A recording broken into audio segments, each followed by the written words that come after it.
ఆగాగు ఆచార్యదేవ, ఏమంటివి జాతి నిపమున సూతసుతన కిందు నిలువ అర్హత లేదంటివే.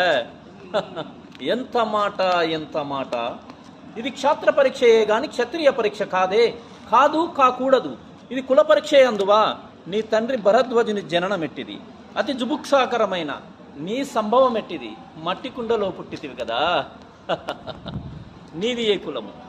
ఇంత ఏలా అశ్వత్పితామహుడు కురుకుల వృద్ధుడైన ఈ శాంతనవుడు శివసముద్రుల భార్యకు గంగాగర్భమున జనించలేదా?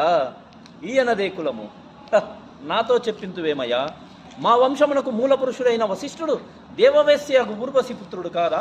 అతడు పంచమజాతి కన్య అయిన అరుంధతి యందు శక్తిని, ఆ శక్తి చండాలంగుని యందు పరాశరుని, ఆ పరాశరుని పల్లెపడుచైన మత్స్యగంధి యందు మా తాత వ్యాసుని, ఆ వ్యాసుని విధవరండ్రైన మా పితామహి అంబికతో మా తండ్రిని, పినపితామహి అంబాలికతో మా పినతండ్రి పాండురాజును, మా ఇంటి దాసితో ధర్మ నిర్మాణచరుడని మీచే కీర్తించబడుతున్న ఈ విదురదేవుని కనలేదా?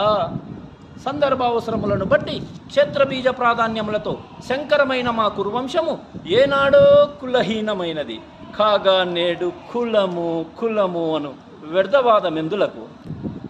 సుయోధన తాత, ఏరులా పారులా బ్రహ్మఋషుల జననములు మనము విచారించదగినవి కాదు నాయన. ఇది నీవన్నట్టు ముమ్మాటికి క్షాత్ర పరీక్షయే. క్షాత్రమున్నవారెల్లరూ క్షత్రియులే, వారిలో రాజ్యమున్నవారే రాజులు. అట్టి రాజులే ఈ కురురాజ భవిష్యత్తులో పాల్గొనుటకు అర్హులు. ఓహో, రాచరికమా అర్హతను నిర్ణయించినది?